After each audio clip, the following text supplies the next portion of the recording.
Los avances de software y hardware son una valiosa herramienta que permite amplificar las capacidades humanas.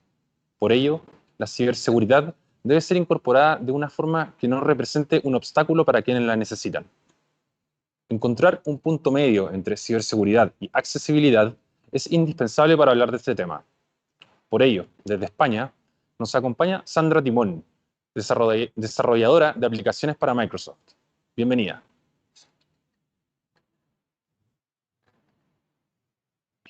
Hola, muy buenas tardes a todos.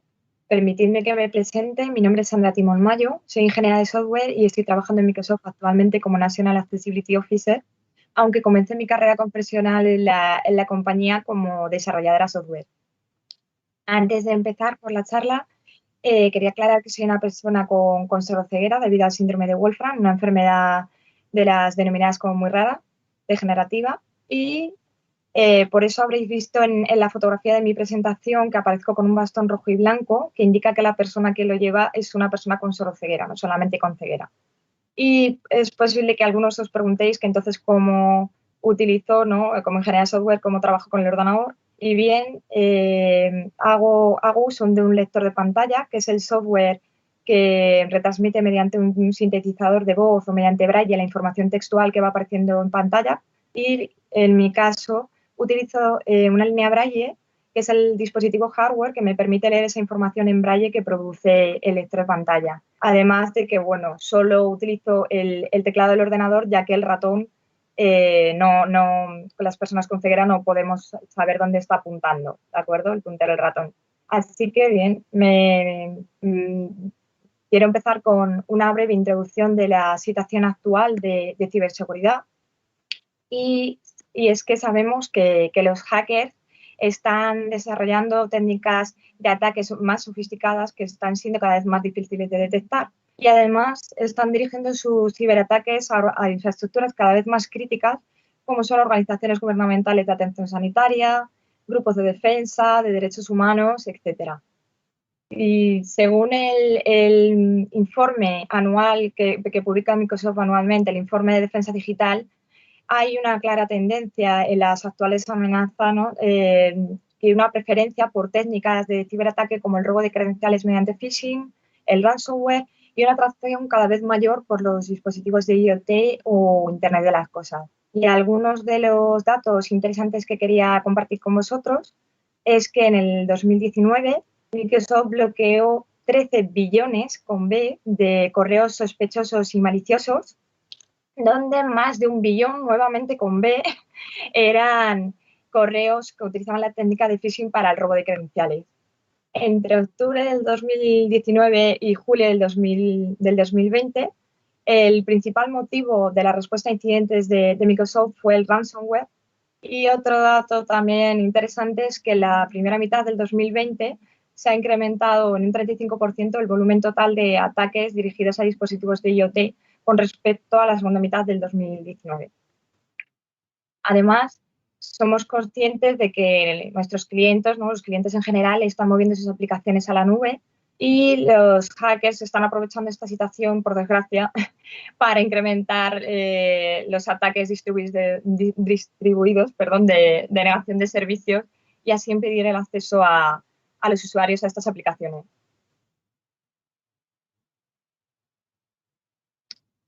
Asimismo, al mismo tiempo, pues los cibercriminales obviamente están moviendo también sus infraestructuras a la nube, lo que está añadiendo un grado aún mayor de complejidad, ¿no?, a la detección y diagnóstico de los ciberataques. Por tanto, resulta de vital importancia definir unas políticas o medidas de seguridad lo antes posible para prevenir que se materialicen las amenazas, ¿de acuerdo? Y ejemplos de estas políticas podrían ser la aplicación regular de actualizaciones de seguridad, ¿vale?, para que nos aseguremos de que todos nuestros sistemas disponen de la última versión y que, por tanto, incluye las últimas mejoras de ciberseguridad. Otra buena práctica sería definir políticas de backup completas para poder recuperar los datos en caso de que fuera necesario, que se produjera, por ejemplo, un ataque de tipo ransomware. Y muy importante, habilitar la autenticación multifactor, ya que hemos observado que la gran mayoría de ciberataques se hubiesen evitado si hubiésemos habilitado, ¿no?, esta medida de seguridad.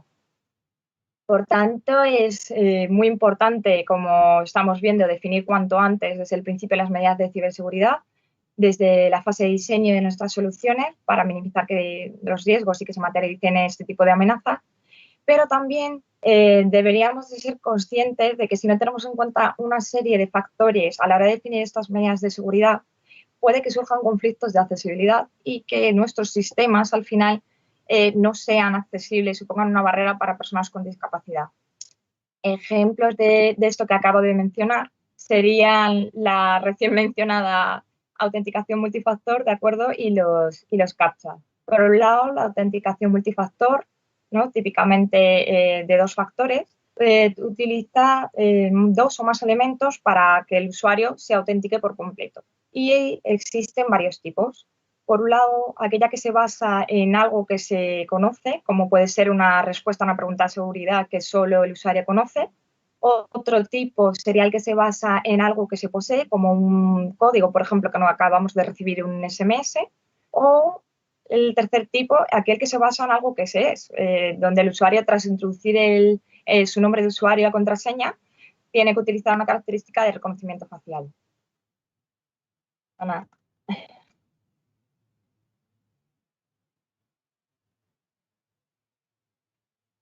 Pues bien, como decíamos antes, la autenticación multifactor es muy recomendada y más ahora en la situación que nos encontramos de teletrabajo, donde estamos accediendo desde las redes domésticas a las VPNs de nuestras empresas, ¿no? Y es muy importante que protejamos la red empresarial, pero si no tenemos en cuenta una serie de factores, como mencionaba antes desde el principio, esto puede suponer una importante barrera de accesibilidad. Y el ejemplo que suelo poner en este punto es el de la llamada telefónica que recibe el usuario para que introduzca un PIN de seguridad, ¿no? Para completar la autenticación. En este momento tendríamos que pensar, ¿no? en personas con sordera, que si reciben la llamada telefónica no van a poder escuchar las instrucciones del mensaje ni la señal de cuándo deben introducir el PIN. Así que lo más razonable, lo más recomendable es que desde el principio, cuando definamos esta medida de seguridad, pensemos en proporcionar diferentes alternativas y que cada usuario, en función de sus capacidades, elija la que mejor se adapte a sus necesidades. Y una posible alternativa para este ejemplo que he dicho de una persona con sordera sería la recepción de un SMS que proporcione un código, ¿de acuerdo? Así que estas serían las limitaciones que nos podríamos encontrar con la autenticación multifactor si no somos conscientes de que puede suponer una barrera de accesibilidad. Y por otro lado, pues los CAPTCHA, que sirven para diferenciar a personas de ordenadores. Nuevamente les encontramos varios tipos. El más habitual es el CAPTCHA visual, que consiste, ¿no?, que el usuario, pues en una imagen difuminada, consiga leer unas palabras o identificar ciertos objetos. Y entonces no deberíamos sorprendernos, ¿no?, de que esto es una barrera total y absoluta para personas con ceguera, como es mi caso, o con discapacidad visual, ¿de acuerdo?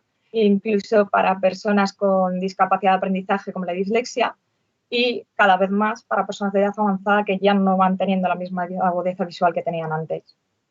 Otro tipo de CAPTCHA, que suele ser la alternativa que se ofrece al CAPTCHA visual, es el auditivo. Pero nuevamente es una barrera de accesibilidad para personas con sordera, con discapacidad auditiva, para personas con edad avanzada o incluso para cualquier persona en un ambiente ruidoso, no solamente personas con discapacidad, ¿no? Y ya no hablemos, pues bueno, en mi caso, como persona con sordera, yo nunca consigo resolver los CAPTCHAs porque siempre se le proporcionan el visual y el auditivo. Yo no consigo resolver ninguno de ellos y soy considerada un robot, no pudiendo autenticarme por completo. Así que, bueno, en este punto además destacar que los CAPTCHAs auditivos por lo general son menos seguros que los visuales porque los algoritmos de software tienen bastante más éxito reconociendo voz, ¿no?, en el reconocimiento de voz que en el de caracteres u OCR. Entonces, bueno, nos encontramos ya con el tercer tipo de CAPTCHA, lógico, que consiste habitualmente en resolver una operación matemática simple o responder a una pregunta textual del tipo ¿cuál es el buscador más utilizado en Chile?, ¿no?, que nuevamente puede ser una barrera de accesibilidad para personas con discapacidad cognitiva o incluso que que la pregunta textual resulte ambigua para personas sin discapacidad o incluso que no conozcan la respuesta, ¿no? Y de esta forma no puedan finalizar la autenticación. Y las técnicas del Web Content Accessibility Guidelines, que es el estándar de accesibilidad a nivel global, ¿no? La referencia a nivel global, dice que la técnica para cumplir con este estándar es que al menos se proporcione una alternativa de captcha, es decir, dos tipos, que es lo habitual, el visual y el auditivo, y que además la descripción alternativa para esa imagen, el atributo alt, debe indicar el propósito del captcha y no describir la imagen en sí, porque entonces estarías resolviendo ya la prueba para el robot, ¿no? Estaríais dando una pista a los algoritmos para copiar esa información y utilizarla para autenticarse. Así que el Web Content Accessibility Guidelines siempre recomienda utilizar alternativas que no requieran la interacción humana, ¿de acuerdo? Que son igualmente eficaces. E incluso también recomienda que no se proporcionen captchas para personas autorizadas, o incluso que se proporcione un servicio de atención al cliente para que den soporte a usuarios con discapacidad que no consigan autenticarse por no conseguir resolver el captcha. Y algunas de las alternativas que estaba comentando, que son igualmente eficientes, eficaces y que no requieren la interacción humana, son, por ejemplo, el uso limitado de cuentas, ¿no? Que definiendo políticas que limiten la frecuencia de interacción explícita, de manera explícita, por ejemplo, desactivando la cuenta a partir de determinado momento durante el resto del día, o de manera implícita, que sería el caso de ralentizar el tiempo de respuesta a las aplicaciones. ¿Cuál es el desafío que nos podemos encontrar aquí? Pues determinar cuál es el comportamiento habitual de los usuarios, ¿no? Para definir la política correcta. Otra alternativa también sería el filtrado de spam para identificar, ¿no? Si es un robot el que está intentando acceder, y utilizar también controles heurísticos que detectan robots en función del volumen de peticiones de datos, de las direcciones IP, las páginas web a las que acceden y demás. Dicho esto, pues eh, os invito a reflexionar y a pensar que es posible encontrar un equilibrio entre ciberseguridad y accesibilidad, ¿de acuerdo? Pero para ello debemos de ser responsables y pensar en ambas características desde el principio del software, del ciclo de vida del software, desde la fase de diseño, porque la accesibilidad además no es solamente importante para la inclusión social, ¿no? Y para las personas con discapacidad permanente, que es lo que la gente habitualmente piensa cuando sale de accesibilidad, sino que al final todo el mundo se puede beneficiar en cualquier momento de la accesibilidad. Y en este punto siempre me gusta compartir la clasificación de la discapacidad en función de la duración en el tiempo, ¿no? Discapacidad permanente, que sería la mía, que puede ser de nacimiento por una enfermedad adquirida o por una enfermedad y que hayamos adquirido la discapacidad en un momento posterior a nuestro nacimiento. La discapacidad temporal, que es aquella en la que la persona durante un periodo de tiempo prolongado, más o menos prolongado, no dispone de alguna de sus capacidades. La anécdota que yo siempre cuento es la de un conocido mío que tuvo una úlcera corneal por culpa de una lentilla y estuvo el pobre un mes aproximadamente sin conseguir ver por ese ojo. Y el tercer tipo, pues la discapacidad situacional, que es la que más me gusta resaltar cuando hablo de la importancia de accesibilidad, y es aquella en la que en un momento muy concreto en el tiempo no tenemos no tenemos todas las capacidades por el motivo que sea. Por ejemplo, porque usáis gafas y os la habéis olvidado en algún lugar, o porque de repente, imaginad que se os rompe el ratón, ¿de acuerdo? Y si la aplicación no es accesible con navegación mediante teclado, no vais a poder continuar utilizándola. Y aunque es cierto que la mayoría vais a intentar haceros con un ratón lo antes posible, imaginad que estáis finalizando un correo, alguna tarea muy urgente y que necesitaríais finalizarlo sin ratón. Pues es muy importante, ¿no?, que la aplicación sea accesible mediante teclado.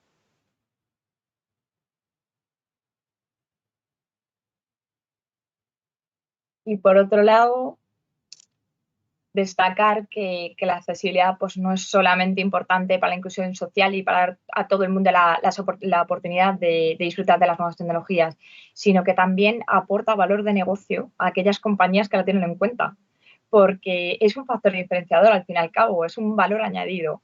Y deberíamos de ser conscientes de que hay en el mundo más de 1 billón con B de personas que tienen algún tipo de discapacidad.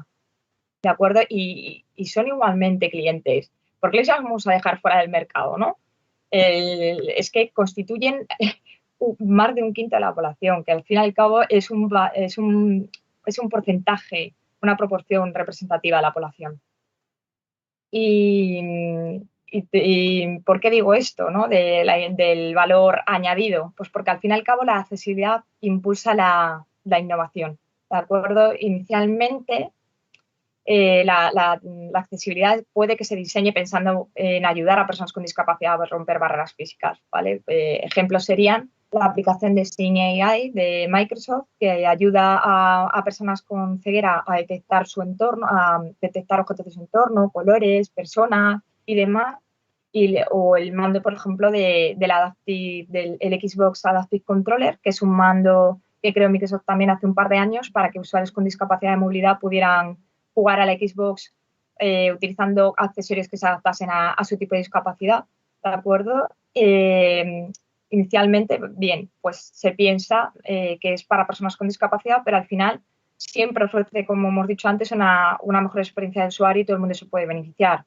Ejemplo que me encanta poner, el de utilizar Siri, Alexa, mediante la voz. Inicialmente pudo pensarse en diseñar esta tecnología para personas con discapacidad, pero al final, ¿quién no ha utilizado Siri para llamar, ¿no? mediante la voz a una persona, por ejemplo, cuando va conduciendo en el coche? Todo el mundo. Entonces, pues nada, como conclusión, ¿no? de esta explicación de innovación, la compañía tiene una posición competitiva en el mercado porque va a innovar para lograr esta accesibilidad, ¿no? Y aquí siempre comparto un ejemplo histórico de innovación, de accesibilidad e innovación, que es el de la primera máquina de escribir.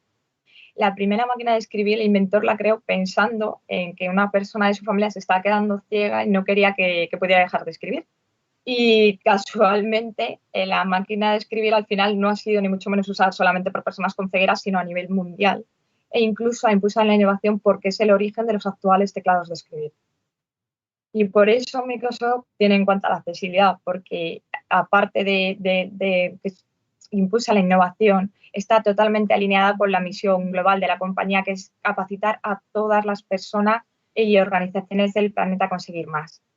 Porque nosotros, en Microsoft, queremos que todo el mundo disfrute de las nuevas tecnologías, ¿no? Queremos ayudar a personas con discapacidad a que rompan las barreras físicas del entorno gracias a la tecnología. Y porque además es que somos conscientes de que así vamos a llegar a muchos más clientes.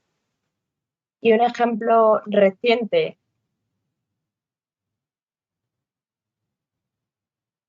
de que es posible que las soluciones, las plataformas sean accesibles al mismo tiempo seguras, es Election Guard, que es la plataforma que Microsoft ha creado para las elecciones estadounidenses, para que la gente pueda votar de manera remota, mientras que ese voto sea seguro, ¿de acuerdo? Y accesible, ¿no? Esa plataforma, porque incluso pueden votar los usuarios utilizando el Xbox Adaptive Controller que os acabo de mencionar hace breves segundos. Así que el mensaje que quería lanzaros es que debemos ser responsables, debemos ser conscientes de las limitaciones que pueden suponer las medidas de seguridad si no tenemos en cuenta una serie de factores como los que os he estado compartiendo. Y por eso Microsoft tiene una misión con ambas características, con la seguridad y la accesibilidad. La misión con ciberseguridad dice que el negocio que proporciona el negocio de Microsoft, que consiste en proporcionar tecnologías a través de servicios en la nube a nuestros clientes y partners, y que de arriba a abajo reconocemos que nuestros clientes y partners esperan seguridad y confiabilidad de estas plataformas y estamos dispuestos a brindar eso. Y por otro lado, la misión de accesibilidad apuesta por un mundo en el que todas las personas del planeta, en el que se pueda capacitar a todas las personas del planeta a conseguir más, independientemente de cómo se mueven, de cómo se comunican, cómo oyen. Así que muchísimas gracias por vuestra asistencia y espero que la charla os haya resultado interesante.